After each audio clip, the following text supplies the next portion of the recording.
4월 3일 토요일 사순절 특별 새벽기도에 참여하신 성도님들을 축복합니다. 사도신경으로 우리의 신앙을 고백하겠습니다.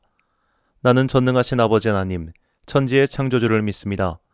나는 그의 유일하신 아들, 우리 주 예수 그리스도를 믿습니다. 그는 성령으로 잉태되어 동정녀 마리아에게서 나시고 번디오 빌라도에게 고난을 받아 십자가에 못 박혀 죽으시고 장사된 지 사흘 만에 죽은 자 가운데서 다시 살아나셨으며 하늘에 오르시어 전능하신 아버지 하나님 우편에 앉아 계시다가 거기로부터 살아있는 자와 죽은 자를 심판하러 오십니다. 나는 성령을 믿으며 거룩한 공교회와 성도의 교제와 죄를 용서받는 것과 몸의 부활과 영생을 믿습니다. 아멘. 찬송가 149장 찬양하겠습니다.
오늘 우리에게 주시는 하나님의 말씀은 신약성경 마태복음 27장 57절부터 66절까지의 말씀입니다. 마태복음 27장 57절부터 66절까지의 말씀. 이제 봉독하겠습니다. 하나님의 말씀을 경청하십시오. 저물었을 때에 아리마대의 부자 요셉이라는 사람이 왔으니 그도 예수의 제자라. 빌라도에게 가서 예수의 시체를 달라 하니 이에 빌라도가 내주라 명령하거늘 요셉이 시체를 가져다가 깨끗한 세마포로 싸서 바위 속에 판 자기 새 무덤에 넣어두고 큰 돌을 굴려 무덤 문에 놓고 가니 거기 막달라 마리아와 다른 마리아가 무덤을 향하여 앉았더라. 그 이튿날은 준비일 다음 날이라. 대제사장들과 바리새인들이 함께 빌라도에게 모여 이르되 주여, 저 속이던 자가 살아있을 때에 말하되 내가 사흘 후에 다시 살아나리라 한 것을 우리가 기억하노니 그러므로 명령하여 그 무덤을 사흘까지 굳게 지키게 하소서. 그의 제자들이 와서 시체를 도둑질하여 가고 백성들에게 말하되 그가 죽은 자 가운데서 살아났다 하면 후이의 속임이 전보다 더 클까 하나이다 하니 빌라도가 이르되 너희에게 경비병이 있으니 가서 힘대로 굳게 지키라 하거늘 그들이 경비병과 함께 가서 돌을 임봉하고 무덤을 굳게 지키니라. 아멘. 해 뜨기 직전이란 제목으로 하나님의 말씀 선포하겠습니다. 대한민국 남자 중 군대 가기 좋아하는 사람은 아마 아무도 없을 겁니다. 군대를 가기 싫은 여러 가지 이유가 있지만 가장 큰 이유는 아마도 시간 낭비라는 생각이 들어서일 겁니다. 요즘은 복무기간이 1년 반까지 줄었지만 예년에는 3년 가까운 시간이었습니다. 그 긴 시간을 어떤 발전도 없이 그냥 보내야 한다고 생각하니 얼마나 아깝겠습니까?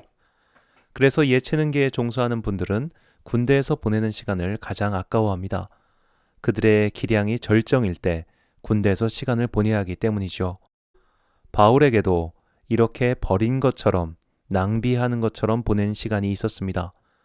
사도 바울은 그야말로 불꽃 같은 사역자였습니다. 쉼없이 움직이며 복음을 전하는 사람이었습니다.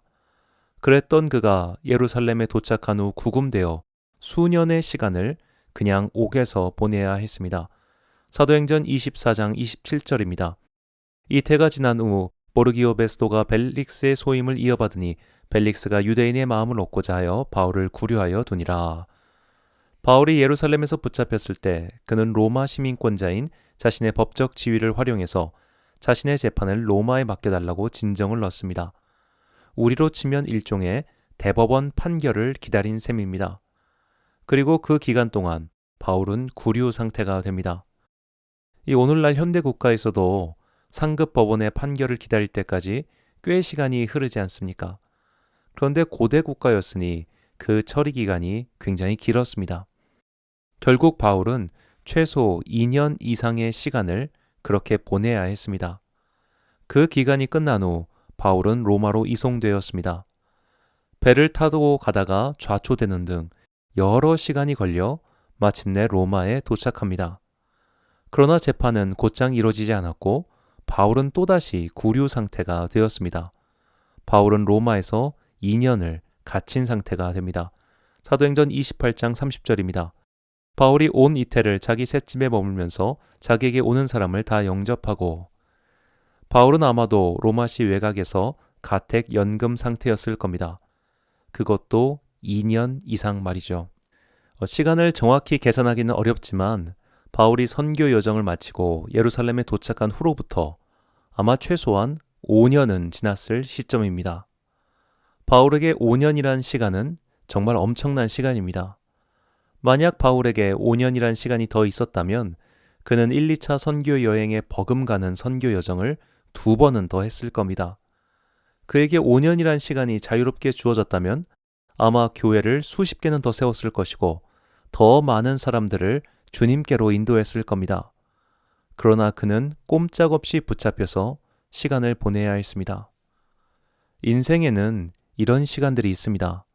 꼼짝없이 아무것도 못하는 무기력한 상태를 보내는 시간 말입니다. 힘도 있고 의지도 있지만 정작 할 수 있는 것이 아무것도 없는 상태, 그 시간을 보낼 때 말이죠. 우리 주님께서도 이런 시간을 보내고 계십니다. 바로 무덤에 머무는 시간이었습니다. 금요일 오후 주님의 육체는 아리마대 사람 요셉이 마련한 무덤에 들어갔습니다. 그곳에서 세마포에 쌓여 뉘어 있었습니다. 이 토요일의 시간은 아무것도 할 수 없는 무기력한 시간이었습니다. 어둠 속에 잠긴 것 같은 시간이었습니다. 이 시간에 제자들이 어디에서 무엇을 했는지는 알 수 없습니다. 그러나 그들도 똑같이 무기력하게 붙잡힌 것 같은 시간이었을 겁니다. 이제 다 끝났다. 앞으로 우리는 어떻게 될까? 염려하고 근심하는 시간이었습니다. 인생의 일도 믿음의 일도 이런 시간이 있습니다. 정체된 시간, 멈춤의 시간, 아무것도 할 수 없는 무기력한 시간 말이죠. 이 시간은 자신의 영혼을 갉아먹는 것 같은 고통의 시간입니다. 아무 일도 하지 않으면 편할 것 같지만 절대 그렇지 않습니다. 러시아의 문호 도스토예프스키는 강제 수용소에 잡힌 적이 있었습니다. 도스토예프스키는 사람의 영혼을 죽이는 방법이 무의미한 시간을 보내게 하는 것임을 그때 배웠습니다. 아무 의미도 없는 일을 계속 반복시키면 멀쩡하고 강인한 사람의 정신도 파괴되는 것을 그때 봤다고 합니다. 이 사람의 정신을 파괴하는 확실한 고문 방법은 사람을 구금한 뒤 같은 질문을 반복하는 거라고 합니다. 그래서 부모님들이 애들을 키울 때 참 힘든 게 애들은 계속 왜 이런 질문을 반복하잖아요. 여기 답하는 게 그렇게 힘들다고 합니다. 이름, 나이, 성별 등 간단히 대답할 수 있는 질문을 며칠이고 반복해서 물으면 사람의 정신은 파괴돼서 마침내는 묻는 말에 뭐든지 대답하게 된다고 합니다. 이처럼 가만히 있는 시간, 갇혀 있는 시간, 무기력한 시간은 인간의 영혼을 갉아먹습니다. 종교개혁자 마르틴 루터에게도 이런 무기력한 시간, 갉아먹히는 것 같은 시간이 있었습니다. 1517년 독일의 작은 마을 비텐베르크에서 시작된 종교개혁의 불은 불과 얼마 되지 않아 독일을 활활 태우는 거대한 불꽃이 되었습니다. 당시 독일을 다스리던 신성 로마 제국의 황제는 자신의 영토 안에서 분쟁이 일어나는 것을 원치 않았습니다. 루터라고 하는 개인을 죽이는 일은 간단했지만 그를 암살할 경우 독일 전 지역에서 반란이 일어날 것은 자명했습니다. 그래서 황제는 일종의 회유책을 사용합니다. 모두가 보는 앞에서 루터의 주장을 철회할 기회를 마련한 것입니다. 그가 주장을 철회하면 반란의 명분도 사라질 것이니 정세를 안정화시킬 수 있으리라 예상한 겁니다. 그래서 황제는 루터를 보름스라는 도시로 오라고 합니다. 이 부름에 거절할 경우 루터의 목숨은 없다라고 공개적으로 압박했습니다. 루터의 동료들은 그 부름에 응하지 말라고 강력하게 만류합니다. 루터 이전에도 개혁자들은 있었습니다. 그들의 개혁운동이 좌절된 것은 지도자들이 모두 사형당했기 때문입니다. 종교개혁자들은 아직 루터를 이룰 수 없었습니다. 루터는 이제 단순한 개인이 아니라 개혁운동의 상징이며 지도자였습니다. 그러나 루터는 황제의 부름을 마냥 거절할 수 없음도 알았습니다. 그래서 루터는 보름스로 떠납니다. 루터의 도시인 비텐베르크에서 보름스는 독일의 동서를 횡단하는 길로 거리가 약 450km 정도 됩니다. 루터는 마차를 타고 몇 날 며칠 동안 보름스를 향해 갔습니다. 중간에 황제나 가톨릭으로부터 공격이 있을 수 있기에 그는 보호를 받으며 이동했습니다. 그 시간은 루터에게 너무나 답답하고 힘든 시간이었습니다. 그는 지금 호랑이의 입속으로 들어가고 있었던 것이죠. 황제 앞에서 그의 요구를 거부하면 일개수사인 루터로서는 죽음을 피할 길이 없어 보였습니다. 그렇다고 그의 요구를 수용하는 것은 루터의 신앙 양심상 있을 수 없는 일이었습니다. 결국 루터의 길은 이래도 저래도 죽음밖에는 없어 보였습니다. 이 보름스로 가는 길 안에서 루터는 크게 두려웠습니다. 그때 루터가 묵상하며 깨달은 것이 바로 십자가의 신학입니다. 루터는 십자가에 달려 죽으시고 무덤에 계셨던 예수님을 생각했습니다. 이 시간이 있었기 때문에, 무덤과 죽음이라는 시간이 있었기 때문에 예수님께서는 부활의 영광을 얻으셨음을 루터는 깨닫게 되었습니다. 이후 루터는 죽음의 공포를 이겨내고 황제와 제국의 고관들 앞에서 당당하게 개혁자의 신앙을 고백하고 끝까지 믿음의 선한 싸움을 싸워 승리합니다. 십자가의 시간은 패배의 시간처럼 보입니다. 무덤의 시간은 정체된 시간, 버리는 시간처럼 보입니다. 이 시간은 누군가에게는 실패의 시간이고 절망의 시간이고 뒤처진 자의 시간처럼 보입니다. 하지만 그 시간이 있었기 때문에 예수님께서는 부활의 영광과 승리를 거머쥐셨습니다. 만약 주님께서 십자가에서 죽자마자 부활하셨다면, 아예 십자가의 죽음 없이 부활과 변화만 있으셨다면 예수님의 영광은 없었을지도 모릅니다. 우리 각자의 인생에서도 이런 시간이 있을 겁니다. 응답이 없는 시간, 무기력한 시간, 아무것도 할 수 없는 그런 시간 말입니다. 그러나 그런 시간이야말로 영광에 이르는 십자가의 시간, 무덤의 시간입니다.